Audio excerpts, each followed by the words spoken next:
નમસ્કાર દર્શક મિત્રો, હું હર્ષુ પરમાર સહયોગ દ્વારા પ્રસ્તુત ન્યૂઝ 20 ગુજરાતીમાં આપ સૌ દર્શક મિત્રોનું હાર્દિક સ્વાગત કરું છું। જોઈએ આજના મુખ્ય સમાચારો। જૂનાગઢ મહાનગરપાલિકાના 1 થી 15 વોર્ડમાં આવેલી સોસાયટી તેમજ રેસિડેન્શિયલ વેલફેર એસો વેસ્ટિંગ શૂટિંગના ડ્રાઈવનું આયોજન કરવામાં આવ્યું। જૂનાગઢ મહાનગરપાલિકાના કમિશનર ઓમ પ્રકાશ સાહેબ અને નાયબ કમિશનર જાપડા સાહેબના માર્ગદર્શન અને સેનિટાઇઝેશન સુપ્રિન્ટેન્ડન્ટ કલ્પેશભાઈ ટોલિયા સાહેબની સૂચના અનુસાર જૂનાગઢ મહાનગરપાલિકા દ્વારા નિર્મળ ગુજરાત અંતર્ગત જૂનાગઢ શહેરમાં સફાઈ અભિયાનનું આયોજન કરવામાં આવ્યું હતું।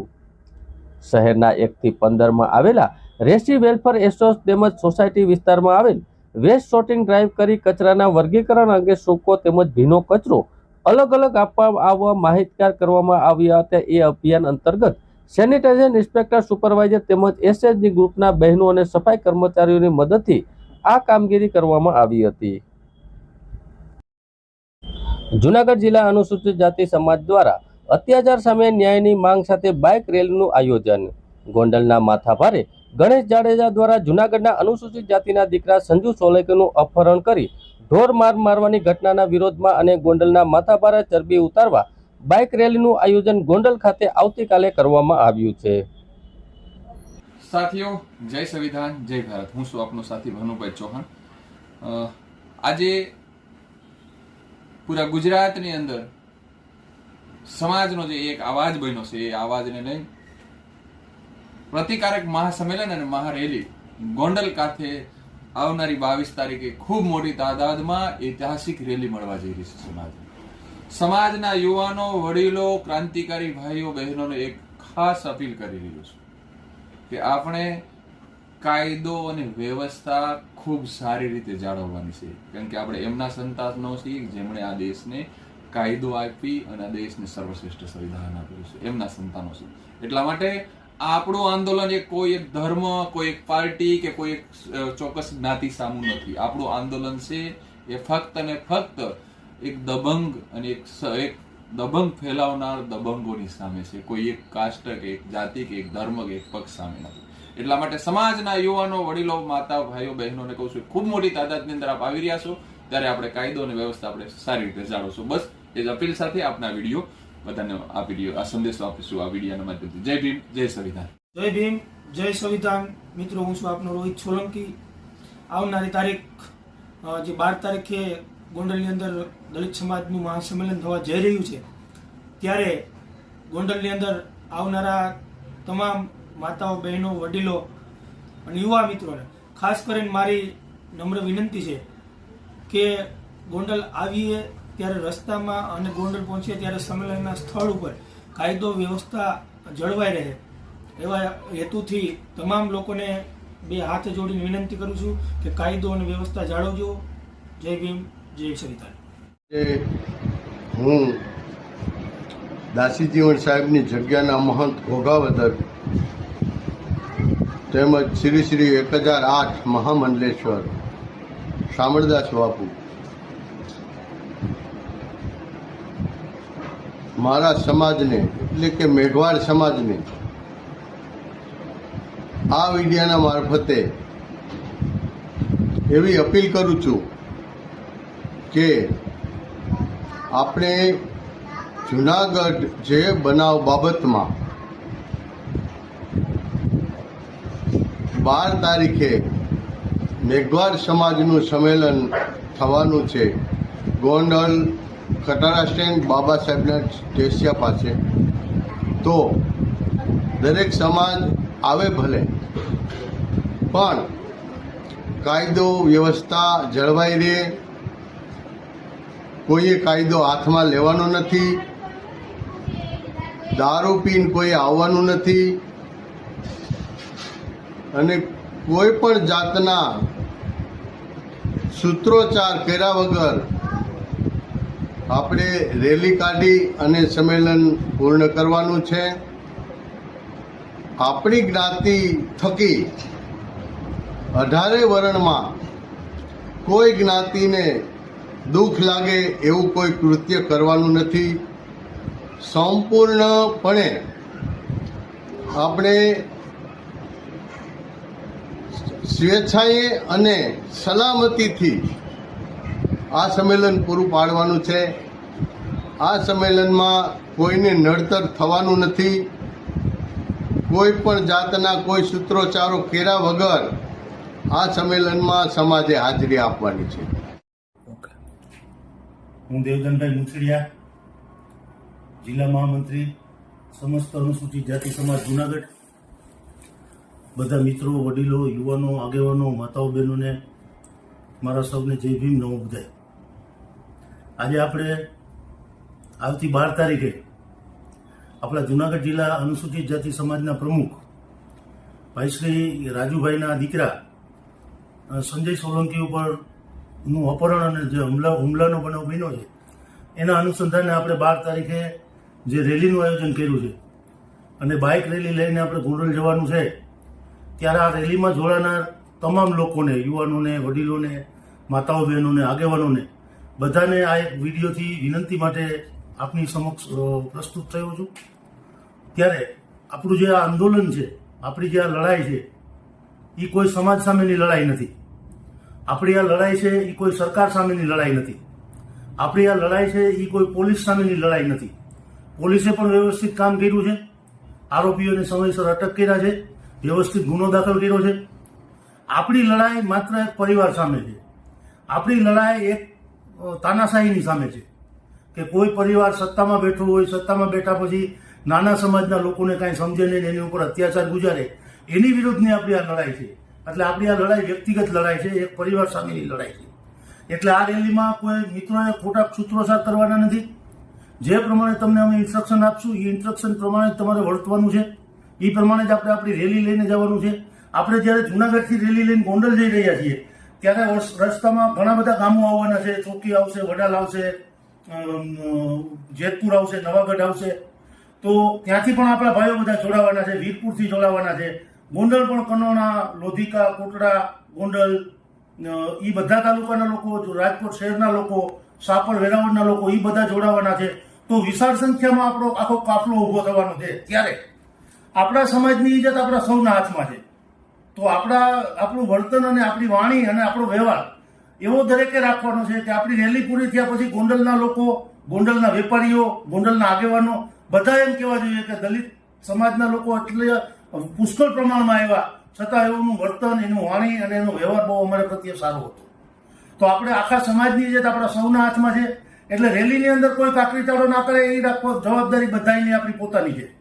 મારી બાજુમાં 10 બાઇક હશે, મારી બાજુમાં 15 બાઇક હશે કે મારી 25 બાઇક સુધી નજર જતી હશે તો 25 બાઇકને હું સંચાલિત કરીશ.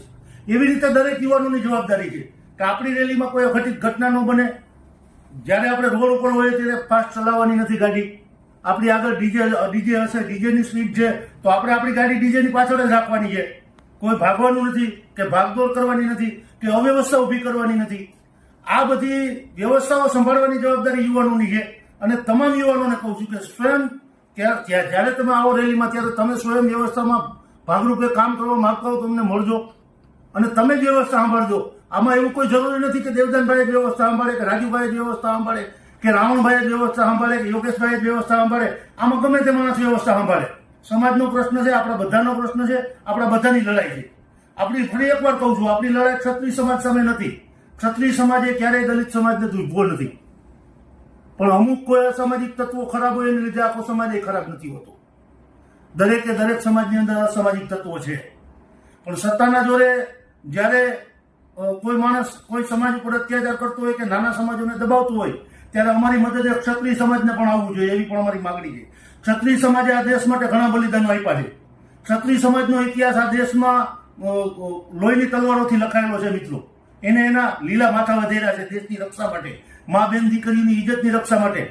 એવા સમાજની સામે આપણું કોઈ આંદોલન હોય જ નહીં. આ આંદોલન અમારું માત્ર જયરાજસિંહ જાડેજા સામેનું છે અને એ આંદોલનમાં અમને તમામ સમાજો મદદરૂપ થાય. અને ખાસ કરીને મારી ગોંડલના લોકોને વિનંતી છે કે અમે કોઈ તમારી સામે લડાઈ કરવા નથી આવતા. અમે માત્ર તમને જાગૃત કરવા આવીએ છીએ કે આઝાદીના 75-80 વર્ષ પછી પણ જો કોઈ સમુદાય કે કોઈ વ્યક્તિ છે એ સત્તાના જોરે તમારા ઉપર અન્યાય કે અત્યાચાર કરે તો આપણે ગુજરાતમાં જીવીએ છીએ. આ કોઈ એવું રાજ્ય નથી કે જ્યાં કાયદો અને વ્યવસ્થાના લીરા ઉગતા હોય. એટલે ફરીથી એક વખત બધાને વિનંતી કરું છું કે આ કાર્યક્રમની અંદર બધા શાંતિ જાળવો, શિસ્તથી રહો, અને વ્યવસ્થિત આપણું આયોજન થાય અને વ્યવસ્થિત રેલી પૂરી થાય ત્યાં સુધી બધા જોડાયેલા રહો એવી બધાને વિનંતી કરું છું. અને ક્યાંય પણ કોઈની ચૂક થતી હોય, કોઈની ભૂલ થતી હોય તો એકબીજા બાજુમાં બોલાવીને કહી દેજો કે ભાઈ તમારી આ ભૂલ થઈ છે, તમે સુધારી લ્યો, આપણે સુધારી લઈશું. બરોબર? આપણે જે આંદોલન લઈને નીકળ્યા છીએ મિત્રો, આ ન્યાય સામેના ન્યાયની લડત છે, સંઘર્ષની આ લડાઈ છે અને માનવતાની લડાઈ છે. આ કે એક નાના માણસને ન્યાય કેવી રીતે મળે એના માટેની લડાઈ છે. સરકાર પણ આપણી સાથે છે, પોલીસ પણ આપણી સાથે છે, પોલીસ પણ આપણી મિત્ર છે, પોલીસ સામે પણ આપણે કઈ પ્રશ્ન નથી. તો આ લડાઈની અંદર બધા ખભે ખભા મિલાવીને સાથે રહીએ અને કોઈ પણ જાતના અશિસ્ત વગર, ગેરશિસ્ત વગર કે એવું કોઈ વર્તન ન કરીએ કે જેને લીધે આપણા આખા સમાજને સાંભળવાનું થાય એવું કોઈ પણ વર્તન ના કરી અને આપણે આ રેલીને સફળ બનાવીએ એવી બધાને શુભકામના પાઠવી મારી વાતને વિરામ આપું છું. મારી વાત પૂરી કરતા પહેલા હું સમાજના પણ તમામ આગેવાનોને કહું છું, જુનાગઢના, રાજકોટના, પોરબંદરના, જેતપુરના, સોમનાથના અને ધોરાજીના, ઉપલેટાના બધા આગેવાનોને વિનંતી કરું છું કે તમે પણ મારી જેમ આવો વિડીયો બનાવી સોશિયલ મીડિયામાં મૂકો જેથી સમાજના યુવાનોમાં અવેરનેસ આવે અને આપણી રેલી સફળતાથી આપણે પાર કરી શકીએ. જય ભીમ, નમો બુદ્ધાય. વિસાવદર તાલુકાના તમામ ગ્રામ્ય વિસ્તારમાંથી તમામ અનુસૂચિત જાતિ સમાજના લોકોને વિનંતી કરવામાં આવી કે ગોંડલ ખાતે મહાસંમેલનમાં હાજરી આપવાનો અનુરોધ કરવામાં આવ્યો. ગોંડલમાં બાઇક સાથે રેલી અને મહાસંમેલનનું આયોજન કરવામાં આવ્યું છે ત્યારે સ્વાભિમાનની તેમજ ગોંડલના મહાસભા થઈ રહી છે, તેમાં અનુસૂચિત જાતિ સમાજની અસ્મિતાની લડાઈ છે. આ અસ્મિતાની લડાઈમાં આવનારી પેઢીને સમાજના હિતની લડાઈ માટે મહાપુરુષોની ન્યાયની લડાઈ લડવા આપ સાથે સૌ સાથે મળી લડાઈ ઝઘડાને સાઈડમાં રાખી એક સાથે લડી આ મહાસંમેલનને સક્ષમ બનાવવા માટે તમામ અનુસૂચિત જાતિ સમાજના લોકોને આહવાન કરવામાં આવે છે. જય ભીમ, નમો બુદ્ધાય. ગત 30 તારીખના રોજ જુનાગઢ જિલ્લાના અનુસૂચિત જાતિના પ્રમુખ રાજુભાઈ સોલંકી ના દીકરાને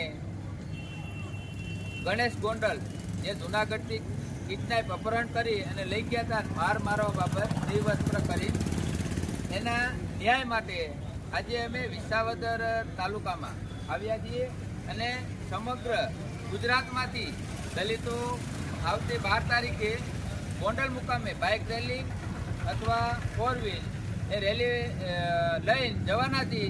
એના મુદ્દા માટે અહીંયા આવ્યા છીએ.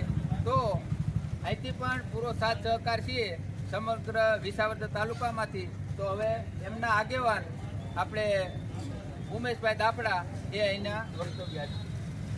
જય ભીમ, નમો બુદ્ધાય. તમામ સાથીઓને જે 12 તારીખનું જે આમંત્રણ જાહેર આપવામાં આવ્યું છે, તો તમામ અનુસૂચિત જાતિ સમાજના લોકોને વિસાવદરથી બહોળી સંખ્યામાં ખંભાળિયા મુકામે, ઓજત ખંભાળિયા મુકામે જે અપાયકા હોટલ આવેલી છે ત્યાં પધારવા વિનંતી છે. ત્યાં 8 વાગે ત્યાં બાબા સાહેબની ટેચીએ ગુલાર કરી અને પછી એક રેલી સ્વરૂપે જુનાગઢ જઈ જુનાગઢથી રાજુભાઈના ઘેરેથી બાબા સાહેબને ટેચીએ થઈ અને ગોંડલ મુકામે મહાસભા કરવા જઈ રહ્યા છે. ત્યારે તમામ લોકોને બહોળી સંખ્યામાં આવવા વિનંતી છે. જય ભીમ, નમો બુદ્ધાય. જુનાગઢની અંદર ખાલી કોઈ બિલ્ડિંગની અંદર ફાયર સેફટી ના હોય તો દંડ આપવા માટે પહોંચી જાય છે મહાનગરપાલિકા. વરસાદની દુકાનમાં ખાલી તેલમાં કચરો હોય તો દંડ આપવા માટે પહોંચી જાય છે મહાનગરપાલિકા. આ કામગીરી નથી થતી, એને કેમ કાંઈ નથી કહેતા મહાનગરપાલિકા? કેમ નથી કહેતા? એટલા વર્ષ ત્યાં ખાલી 65 કરોડ રૂપિયાનો ખાલી ખાડો થયો છે, ખાલી 65 કરોડ રૂપિયાનો. ખાલી તમે જુઓ. આજે તમારે અહીંયા ઊભું રહેવાનું કારણ શું છે? નથી, તંત્ર કોઈ સાંભળતું નથી. એ લોકો એમ કહે કે તમે રોડ ઉપર ઉતરો, રોડ ઉપર ઉતરો. એ બી એ લોકો એ જ ઈચ્છે છે. અને તમારી સાથે જુનાગઢના કેટલાક નાગરિકો જોડાયેલા છે? અત્યારે તો હું એક છું, જેમ જાગૃત થશે એમ પાછળ જોડાતા જશે. હું તો બધાને અપીલ કરું છું, આ મારા માટે નથી તળાવ જુનાગઢ માટે છે. મિત્રો, જુનાગઢમાં શહેરની મધ્યમાં આવેલ નરસિંહ મહેતા સરોવર કે જે આપણને બધાને ખબર છે કે કુદરતી રીતે ભૂગર્ભ જળ રિચાર્જ કરવા માટેનું એક કુદરતી સ્ત્રોત છે, એને અત્યારે બ્યુટિફિકેશનના નામે કેટલા સમયથી આ સિમેન્ટ કોન્ક્રીટનું જંગલ બનાવવામાં આવી રહ્યું છે તે આખી જુનાગઢની જનતા જાણે છે. આજે 2 વર્ષ થયા છતાં પણ આ તળાવનું કામ પૂરું થવાનું નામ નથી લેતું. ત્યારે જુનાગઢના જ એક નાગરિક લોકેશભાઈ પોપટાણી આજે જમીન ઉપર ઉતર્યા છે, જાહેરમાં બેનર લઈ અને લોકોને જગાડે છે. જૂનાગઢની જનતા જાગશે કે કેમ, નિંભર તંત્રના કાને આમની વ્યાત સંભળાશે કે કેમ, પરંતુ આપણે એક જૂનાગઢવાસી તરીકે આપણી સૌની ફરજ છે કે આપણે જૂનાગઢના પ્રશ્ન માટે આમની સાથે ઊભા રહીએ.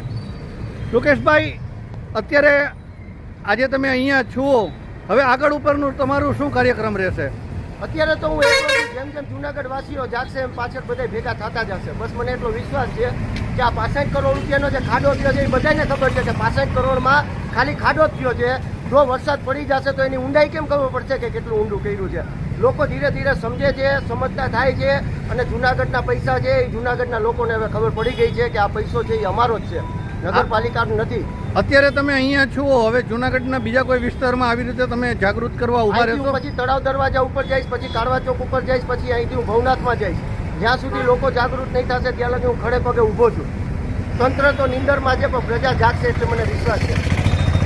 મિત્રો, જૂનાગઢની જનતા માટે આજે એક નવયુવાને બીડું ઝડપ્યું છે, ત્યારે જૂનાગઢની જનતાને પણ આમનો સહયોગ કરવા, આમનો સપોર્ટ કરવા, શું આગળ ન આવવું જોઈએ?